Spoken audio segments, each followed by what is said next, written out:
everybody. Welcome to the WhatCulture Gaming Podcast. I'm your host, Scott Tailford, joined by Ben Roy Turner. Hello there. Hello, and Josh Brown. Hiya, guys. Chaps, it's a Friday, and it's also been one hell of a week. There's a whole bunch of news items dropping left, right, and centre, from Cyberpunk 2077's new details to the PS5 menu interface stuff being shown off, and even GTA 6 potentially having a leaked map. So we took to Twitter and asked for your various questions, and we just thought we'd delve into everything. Of all the things I just mentioned, hardly any of the questions have got anything to do with Cyberpunk and GTA, but not to worry, there's plenty of other things. First one from Mr. Dale Brown, who says, what are your honest thoughts regarding Sony being so secretive regarding hands-on impressions with the PS5 versus Xbox being so open for weeks now? Do you think that Sony are waiting too long to get the console previews out? Benway, what's your initial take? I reckon it's got a lot to do with the global bastard that is ruining the world, and probably they're just being weirdly secretive this time. Like last time they wasn't. This time last what do you even call it? New gen cycle around. Everyone had already been touching it. Like people had controllers in the wild and stuff like that. That's probably down to like Adam Boys leaking things. But things were out there and we knew. There's a weird aura, and I just literally think it's probably the UI has only really just come together in the past few weeks, and the production of the consoles, I reckon they were so unsure about things like that, and just, until like the last week it feels. I don't know, like Josh, you remember when we started covering it earlier? I think it was earlier this year, it might have been last year. Time doesn't exist anymore, but we did a whole story on how there was rumors that Sony had like a factory shortage on various parts and stuff, and then that was kind of unfounded. Sony were like there was a whole report about them having some sort of shortage, and then Sony were like, no, it's totally fine, don't worry about it. But it has taken until what is now 3-4 weeks before launch to even see what the menus look like, and we still don't know what the PlayStation Store looks like either. Yeah, it's a strange rollout, but I do think part of it is intentional. I'm sure, no doubt, some of it was impacted by the ongoing global bastard. But at the same time, like that's not. I'm giving WhatCulture Wrestling the full credit for that. That is not Josh Brown original. But yeah, when it comes to like the marketing of the machine, I actually think it's been quite smart, because we have been ravenous for every piece of hype. We might not have enjoyed it that much, but every single drop, every single news drop has felt like an event, you know, whether it was the actual game reveals themselves, whether it was the price, whether it was the console, whether it was the goddamn UI, it's all felt impactful and big, whereas Microsoft has been far more open. And again, you could argue as a consumer, that's much better. But for building hype, I think being a bit secretive, holding off until a few weeks before, and then kind of having these drops kind of creates that energy, the sense of a sense of drive that you need to get this machine. This is why it's coming out. You know what I mean? Like, I think you can just look at the fact that it has sold out everywhere to kind of point you towards the fact that they probably didn't need to show off anything earlier than they have, because everything's sold out anyway. It's going to sell. And now that we're in the kind of final month, we're starting to see, you know, the system more substantially. And I just kind of think they're very different opposing ways to sell a next-gen console and to market a next-gen console. But I don't necessarily think one is better than the other. They're just like so many of the different features of this next-gen, Sony and Microsoft are just doing their own things this time around. They're not even, it doesn't feel like they're even directly competing. The only time I feel like they are directly competing is when they have those snide Twitter back and forth. I love that. You know, like when we did like the teardown, and I think it was like the guy was taking off the little what would you even call it? The little stand thing. Yeah, and then Xbox tweeted, "Well, all we have to do to change the way it's positioned, you just take put it on its side." There was another one of them yesterday as well. There was it the UI? After the UI video came out, they just put a JPEG up on Twitter and go, "Here's the UI." See, I think that's them trying to sort of do what, like you mentioned Adam Boys before, like that whole sort of like viral video from 2013, the whole how you trade games on PS4 thing, which arguably buried them completely overnight. It's almost like they're trying to sort of get back that sort of thing, or get some ground back. I don't feel like those things have got over as well as they did on the Sony side. But I don't know. I think that I don't know. I'm fascinated by all the sort of ramifications of just how much this year has had like an impact on, you know, like the literal manufacturing, the factory, the shipping side of it and everything like that. But yeah, I mean, I guess just they seem to be bringing it together. It's either an incredibly careful marketing plan where all of these videos hit and the engagement is sky high, or they're scrambling to put it together as they slowly fall towards the earth. I have to assume that it's the former. We also have another question from Mr. Dale Brown, who says he's heard mixed messages and concerns over the liquid liquid metal inside the PS5. And he knows a bunch of people who have decided to cancel their pre-orders due to concerns of its long-term viability. I will be getting both systems on launch day, but would love your thoughts. This thing is fascinating because for me, I went all like, ooh, new stuff when they said that we're going to do the liquid metal cooling thing. And I have done a bit of Googling on this before we started recording. Apparently, like, you know, liquid cooling is obviously something that's used a lot in PC circles. It tends to be like thought of as a high-end thing. It's like a niche thing. But there is a very real, you know, sort of potential repercussion that the liquid center thing can break. And especially when you're shipping that many systems like globally, and it's such a high specification to get it right, there is a chance that it could all go sideways. So I wouldn't be canceling pre-orders over it. I'd have to hope that Sony have got it locked down. And they've made a big point of it in the teardown video, saying like, look, we figured this stuff out. But what do you guys think of all the liquid cooling stuff? Does it freak you out? Skynet, isn't it? Skynet's here, and they're slowly sneaking. The T2 is living inside your PS5. No, it's T1000. They're sneaking the T1000 to every household, and then we're all going to die. But no, like, you just got to think of it like the 360 Red Ring of Death, that you're not going to lose all that money. If it's a fault at the system level, they're going to honor the whole, like, send it in. Because even the PS3 had the yellow light of death, and I think Sony honored that. So even if it was to break in another catastrophic thing, I don't think they could survive that sort of thing like Microsoft could. I think you'll be fine financially. I think they'll just sort you out. You'd have to imagine that, like, I mean, you'd have to imagine they're Sony, it's the PlayStation 5, they've had a long time to put it together, that it would be some sort of safe way to do it. I like the idea, I mean, because there's been a lot of hands-on reports about how cool the PS5 is literally, and sorry, how cool it is, how quiet it is. I mean, I guess it's cool too. But in terms of, you know, you minimize the heat, you don't need to rely on the fans. It means the whole system runs extremely quietly. And that a lot of that is down to like this 3-prong cooling system they've got, like the liquid metal thing. They do have some fans, and they have a whole like heat sink thing built into it as well. It seems like they've kind of prioritized like cooling systems, which is what you want. Even though the system is the size of a TV itself, like it seems like it is this massive thing. Josh, what's your thoughts on the T1000?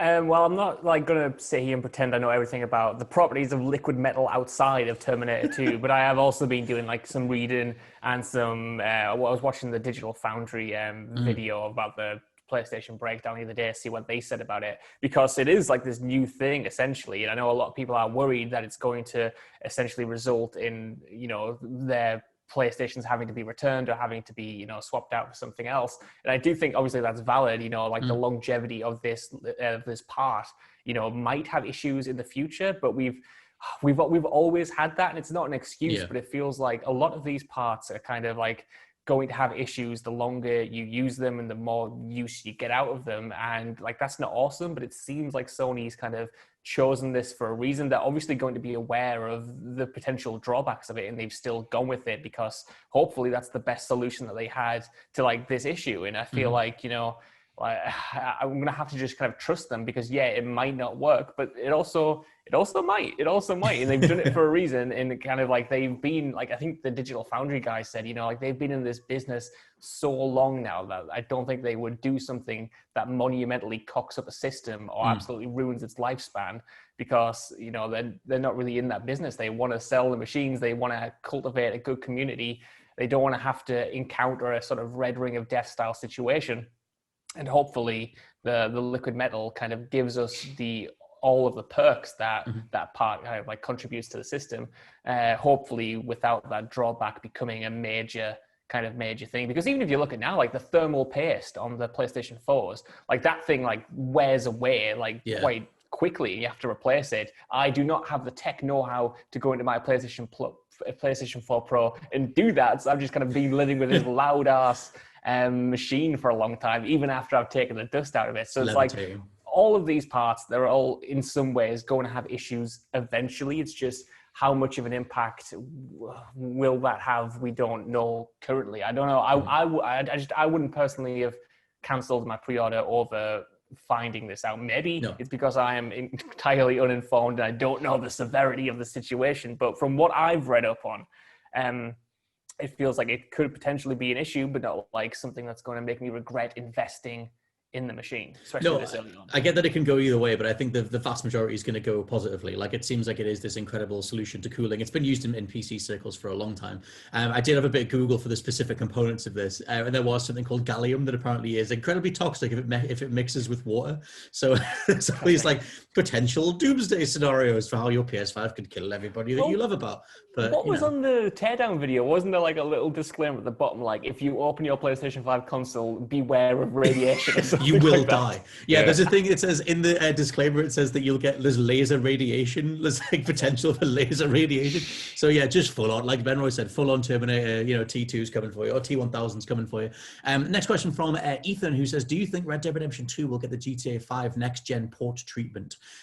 Which I guess, refers to, obviously GTA 5 was released on PS4 the year after it came out on PS3 or the past gen consoles. Do you think they'll redo Red Dead 2? I don't, because the game looks so stunning anyway. I don't really see them putting the time into that, but you never know. Yes, they will put out. They will put it out on PS5. They will sell it for $50 or $60 or pounds, or maybe even 70. And Rockstar will sell millions of copies, and that's how it probably will go. And it'll look a little bit nicer, but it'll all in all probably be a bit pointless. I guess, to be honest, I was thinking, I don't think they'll go back to it and up-res it the same way they did with GTA 5. Like, GTA 5 on PS4 had, like, traffic density was different and it was upgraded. If they port it, then fine, but I don't think they're going to change it. I mean, it probably look a bit better. They can probably just switch the sliders, but I mean, you don't want to do traffic density in this because it's meant to be like the open west, isn't it? Really, in that case, I don't think there only be anything in the game, but I think it will look better, and I think they probably will cash in Money in the Bank and put some more out there. All the wrestling references. I have been having wet dreams about this idea for a good few months now. I absolutely want Red Dead Redemption 2 remastered for PlayStation 5 or Xbox or whatever looks best, because that game is excellent and I would absolutely pay top money for it. I might be going against all of my morals and everything I've said previously about remasters and, smart delivery and stuff.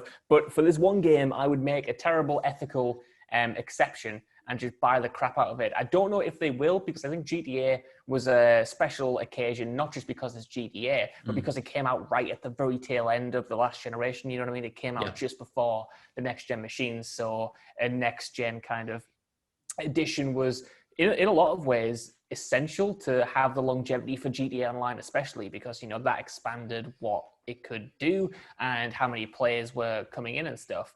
And they might do it with Red Dead Redemption because obviously that's their second biggest franchise at the moment. It's just had like the PC part and stuff. And I feel like if they're bringing back GTA Online for PlayStation 5, 2 generations after it launched or whatever, why not? Why not? Just do it. Yeah. If they bundle in the long rumored Red Dead Redemption 1 remaster into the second one, if that thing's real, that would be a good double. It's true. Spoilers, I guess, for about 2 seconds. They made Red Dead Redemption 1 and 2 anyway, so it's already feasible. It's pretty much all there, right? So it's just asking to be done. Yeah, that was always the foundation of that sort of rumor leak thing, is that in Red Dead 2, eventually you can venture back to Red Dead 1's map. So they do have those assets there.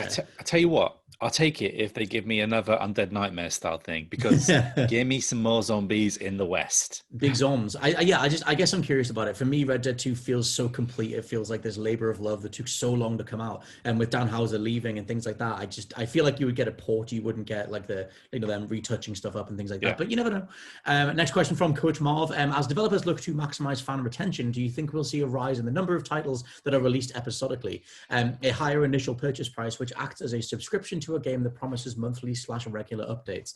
I think that overall, that's an interesting question. I think it's also worth picking apart that this generation, so many top tier devs have tried to find ways to monetize games over time. Like there was that whole Kotaku report, I think it was in 2014, that like 90% of people don't finish their games. And you've seen so many devs go down the games as a service route, or just find a set of goals that you can repeat day in, day out, have different goals that, reset and things like that, loot systems and whatever.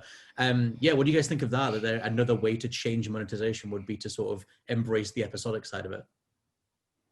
It depends game by game, really, and I don't, for the most part, I don't think it works. We saw the success of it in Hitman because I think they were basically they hadn't finished the game and they were trying to fix things, and they rejected all the pre-orders for that initial edition and everything like that, which was kind of unprecedented, where they're just like, nah, don't worry, have all your money back sort of thing. But and then they went back on it with the WB publishing, so maybe they'll and they're not going to do that again with Hitman 3. So if they're not doing it, and they're the ones that arguably, apart from Telltale in like their heyday, did it the best, I don't think anyone should really dabble with it unless we ever get a Half-Life 3, and then I will accept it, and then I will give it the Gabe Newell seal of approval. But apart from that, nah.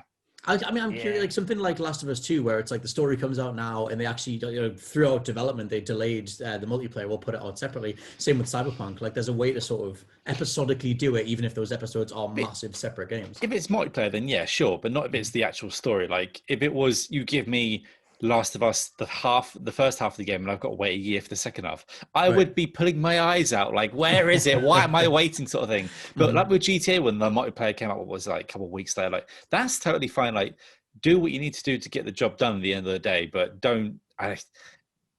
I can't really vouch this. No, I'm not necessarily in support of it. I think that idea of, like on the money grubby publisher side, because obviously microtransactions haven't panned out at the minute. They're sort of exploring them down the cosmetic side. But if you take a full, you take a full game that would be sold for now £70 or $70 or whatever, and split that, could a publisher force those dividers in there to be like, actually, we'll sell you it in chunks just so they can maximize revenue that way?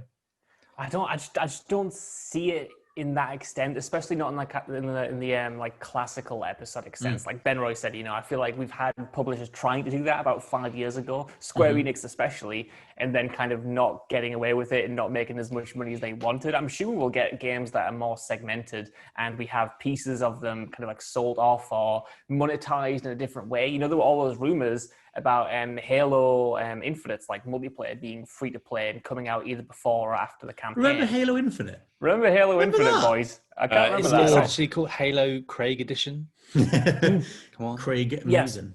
But I feel like, we will sort of see that, and we're kind of almost seeing the pivot to that now with the likes of, Call of Duty Warzone being an entirely separate thing from the mainline Call of Duty, and that will live beyond Modern Warfare and into the next CODs and kind of act as this support and complementary addition to other releases, you know what I mean? Another service. But I think I can't imagine us going to a place where it's like, right, you can pay £30 for the campaign, you can pay £30 for the multiplayer, you can pay something else for like this add-on and kind of make them episodic that way. That kind of seems a bit antiquated, especially when in this day and age, I feel like publishers are all about getting us in, getting us into a unified experience and then milking us dry in there through microtransactions and stuff, because they do make a lot of money through microtransactions, even if they have had to transform them and misshape them from loot boxes to cosmetics or whatever. And I think that kind of unification idea is in one sense good for the player, because it means we get occasionally some free-to-play experiences and stuff,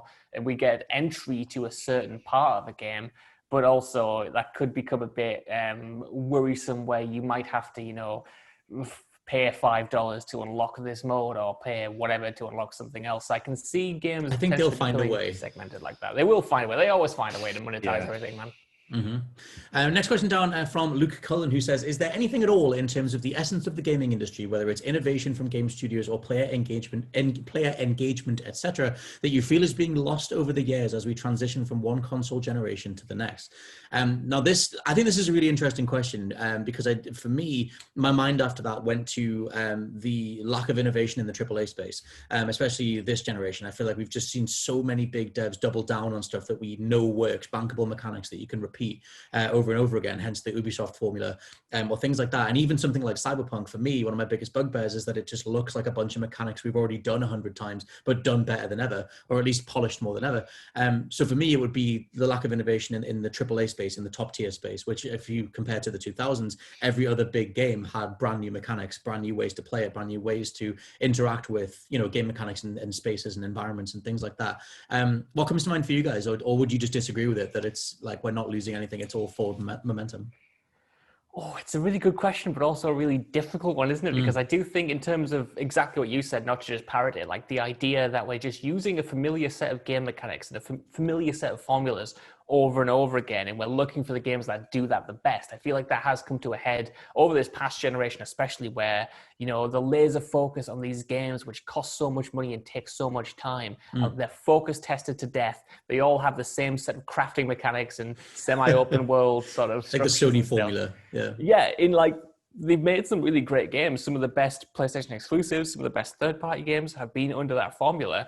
But also, like, I feel like, you know, so many developers now that we used to associate with kind of variety and innovation. You know, we were just talking about Rockstar. Like, Rockstar are great. They've made some of my favorite games ever, especially this generation. But they've had like 2 games this generation, you know what I mean? And they were great, but where's Bully? Really? Where's Mad Max? Where's Table Tennis? You know what I mean? All of these cool experimental ideas. Do you mean Max Payne, mate? Do you mean a bit of Max Payne? Oh, sorry, yeah, Max Payne, not Mad Max. Oh, you mean you care about Mad Max, I know. Where's Mad Max as well? That's another game that I just couldn't imagine getting made now. Like, even that mistake was bringing up a game that, you know, someone would have taken a risk on 5 years ago, but no one would be making a Mad Max 2 like it's now. Weird. And it's weird. Yeah, for me, that's why I'm so fascinated by the indie space. Like, I feel like indie games are the ones doing the experimental game mechanics. It's so rare that you get it in a top tier space, and I know that's because they need to make their money back, and the gamble is bigger, etc. But something like the Mad Max thing, like the handful of licensed games that we've got this gen, like it was the Mummy Demastered, it was the Mad Max game from Avalanche. Like, it was very few titles that sort of, like John Wick is made by Bithell, like who's the dude that did, you know, Volume and Thomas Was Alone. Like, it's a strange time with that. Benro, what do you think of the overall conundrum?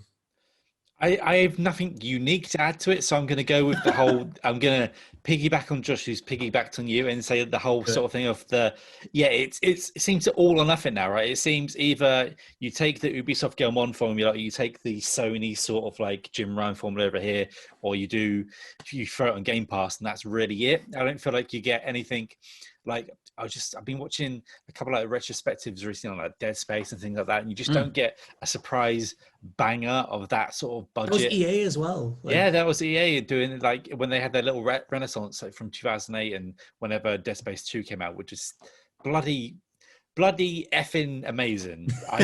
And like when you had to create things, like you had people like Alice go out there and create such games like, you know, the Kane and Lynch series that they came out, and they were just like, you know, different things like that what we had throughout the last generation. Singularity, I'm going to keep Singularity, Raven Software, that's such a shout. Raven used to be such a dependable, varied dev.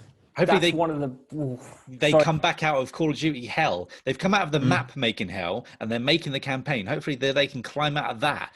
And then who knows? Like, let's spread the Star Wars license out around a bit and give them another shot at it, because they made some great Star Wars games. Star Wars is such a worthwhile thing. If you want to drill down the problem with this generation in terms of innovation per dev, it's literally the Raven problem. It's you take a dev that were, you know, game by game, like the X-Men Origins Wolverine game was brilliant. Even though it doesn't sound great, that thing was brilliant.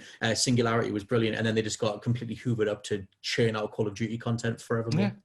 That's exactly what I was going to say. You've got all of these great studios who used to create their own games, and they might not have been 10 out of 10 AAA blockbuster experiences, but that doesn't mean that they were worthless. Like Ben Roy said, it's not an all or nothing kind of gamble, you know what I mean? We should have this space where these talented people and these talented studios get to create their own game once in a while. Because I mean, I love Vicarious Visions. I think they're doing some excellent work, and it's great to see them make their own titles again.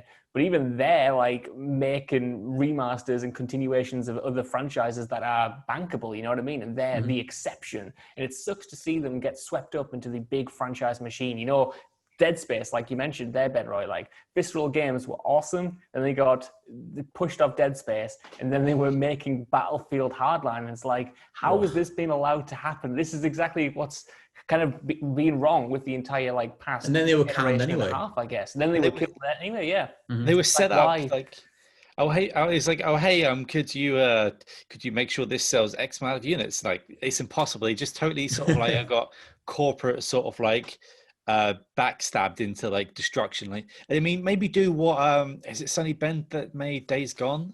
Like, I mean, I'm not. This is like, that studios, when they're based in somewhere like a big city like San Francisco or London or anything like that, that it's going to be hard. You've got to make a certain amount of bank back. But I think one of the reasons, other people have said this as well, why Days Gone basically took 7 million years to make and they could survive is because they're in the middle of the woods and the rent there is cheap. So like, imagine like if we get, I think this weekend with like more studios sort of building up, or either do what Biffle Games is doing, like doing around sort of like work from home at the moment, sort of thing. Like maybe like if we diversify for where studios are based a bit more, and then they can take more time to get these sort of like what is to them like a AAA sort of thing, but more like what the mainstream see as like a AA in that sort of sense. Like the whole AA concept. For me, I don't think Last of Us, Red Dead, Cyberpunk, Final Fantasy VII, in terms of, I've said this loads before, but I don't think they're the bar to be aimed for. I think they're the absolute maximum end of a given spectrum. We should get like 3 or 4 of them a generation, maybe like 5 at a stretch sort of thing, but like.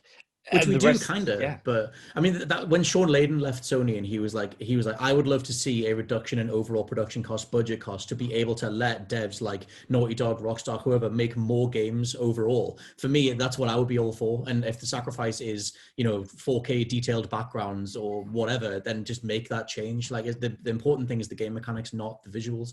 But that's a whole other separate conversation. But yeah, for me, it would be, amending that stuff to allow those devs to do more so that they don't go for the biggest thing over and over again. I think that we've proven that formula has fundamental problems in regards to how AAA games work. Star Wars Squadrons was kind of that as well, but it does feel like it's sort of like get it out. But they didn't market it at all. Yeah, like that would have been such a great way to market something on the side. It just feels like I would like a middle sort of like smaller. It doesn't have to be like shorter, but just like say, I don't mind if you reuse the same corridor or if I'm going down the same thing. Like I'm sure there's a lot of in Dead Space 1 that was like sort of reused and like sort of like tricks and things that they did to sort of like, and certain games as well, when you go down somewhere, you're not shooting, you're always going to come back there shoot, because they can't just build all this stuff just to like go have a little chat down and either like hold your thing on the headset like Marcus Phoenix were doing and one and done sort of thing. I think, just sort of like middle ground games, but then it's hard to market to the masses because then you can't go, it's the biggest thing ever. See that, but they don't need to do the biggest dice roll ever. It's greedy corporate higher ups just admitting to themselves that they don't need the biggest take every single time. Hence the Avengers falling on its face. And also Hellblade, Ninja Theory proved that you can do a AAA looking game on an indie budget. Like there's ways for all that stuff to get balanced out. But for me, it would be like reducing the production costs overall, or reducing the scope of a certain title based on the idea being that you get more titles out over time. Anyway, thank you very much for the question. I forget who that was from, but thank you very much. I did read your name at the beginning. Luke, yes, but I think it was Mr. Luke. Next one from David Cormelo, who says, do you think Xbox should have come up with a new UI for Series S/X, or is it for the best that it shares the UI with Xbox One? For me, total subjectiveness, I like a new UI, I like a new system, I like it to look like a new system. Although they have sort of, the Xbox Series X is like a revamped version of the current one. It's not as drastic an overhaul as the PS5's UI. What do you guys think of the visuals of the Series S/X so far? Windows tiles. Sorry, Ben Roy. The Windows tiles, man, like they make me feel sick every single time. I'm like, why is this design good? Every single time I boot up my Xbox One, and I know the Xbox One X is slightly different. I'm like, why have you done this? I get what they're going for. They're going for this unification thing across all of the Xbox family. And I'm sure like you said, it's entirely subjective. If you like that style, that might be awesome. You know what I mean? You've got everything that looks the same. You know exactly what you do. It is very functional. But for me, I look at it and I feel cold. I think I've talked about this in a podcast before. I boot it up and I feel upset. I don't feel welcomed in. When I boot up the PlayStation, I see my lovely blue theme that I've never changed in 7 years. And sorry, hold on. Jingle. Sorry. No. I hate just you and this theme. Ben Roy, mate, did you know that Josh hasn't changed his theme in 7 years? I've heard this. Also, you know what? I have a friend that has done the same, but his is red. So I can't understand. No. Anyway, it's carry on. Have you not got did you not get the free one from the Hobbit, the third Hobbit movie? Get a bit of Gandalf on the back of your screen. Yeah. Gandalf, he's too sad for me. Like, he's too grey. He's got something shifty going on behind those eyes. You were in the middle of the point there, but I couldn't let that stand. I had to get that aired out again. I was more or less finished. I was just saying, like, if you like the Xbox UI, I don't think it's a big deal that they haven't really changed it much, because that's what they're going for. They're going for that unification thing. But as someone who really rallies against it for whatever reason, it hits me on a primal level. And I don't really understand why I don't like it. I just don't find it very cozy or comforting. it's actually weirdly puts me off Xbox as a brand, and I don't know why. It's a weird psychological thing. I totally get that.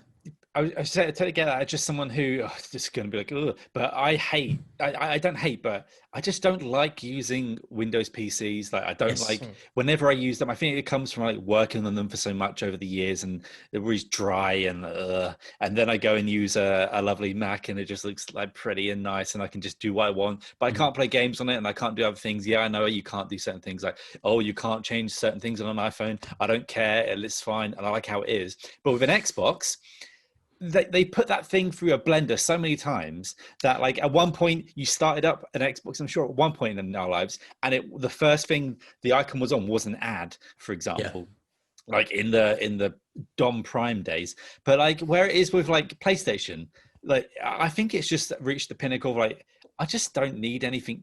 Like I do obviously need stuff new because we always need to move on and like progress. But with what we got on the PlayStation 4 and similar to the PlayStation 3, it just, I mean, PlayStation 3 ran like poo, but like the PlayStation 4 it's just fine. It's great. Like it's just simple. It's clean. You can have your certain amount of games. You can have every game on your machine. And if you've got a drive to me, it's like just scrolling forever trying to find what you need. But I think it's so much clean and simple. And when you look at the Microsoft and how they've done their tiles and things over the years, and it just things like they're just like, let's just like hammer this on there, let's put that on there, sort of thing. Oh God, let's fix this. Oh no, sort of thing. And yeah, it makes me want to throw up sometimes. I think they've like someone in their design wheelhouse, especially on the phone side of things, was clearly the one who pioneered the tile thing. And I feel like they've just been completely dedicated to it in the face of what feels like the rest of the company going, for the love of God, can you change this? Because they run with it and everything, and it always looks pretty naff. We got a ton more questions, which we'll do a follow-up Q&A pod because there's lots of stuff that came in. So thank you all very much for submitting stuff. I did want to end on the question from Hail the Bale, which is a great name. And this will be very quick on you guys to go with your gut responses. What is the greatest game for PlayStation 4, Benroy? Death Stranding. Interesting take, Mr. Josh Brown. What is the greatest game for PlayStation 4? No, people aren't going to like this, but it's The Last of Us Part 2, I think. That's fine. I thought you were going to say something crazy, like, it's Gravity Rush 2, because let's go down that route. I'm going to go God of War. I think the 2018's God of War is the best game for PlayStation 4. Can I really say I love Last of Us Part 2 as well, but Death Stranding just what your gut said, is it? Benroy. I also love Death Stranding. It's probably number two. We can join forces. There we go. That's defeat Scott. Of those three things, we'll do some sort of best PlayStation 4 games of the generation. Obviously, it'll probably be a list, but we'll do a podcast follow-up as well for the sake of more banter like this, where I have to fight both of you off because God of War is clearly number one. So whatever. But anyway, for now, as my voice disappeared, this has been the WhatCulture Gaming Podcast. I've been your host, Scott Taylor, joined by Benroy Turner. Something Kojima related that I was going to say. Fantastic. And also Josh Brown. Goodbye, and I'm sorry. You should be, and we'll catch you next time. Bye. Bye.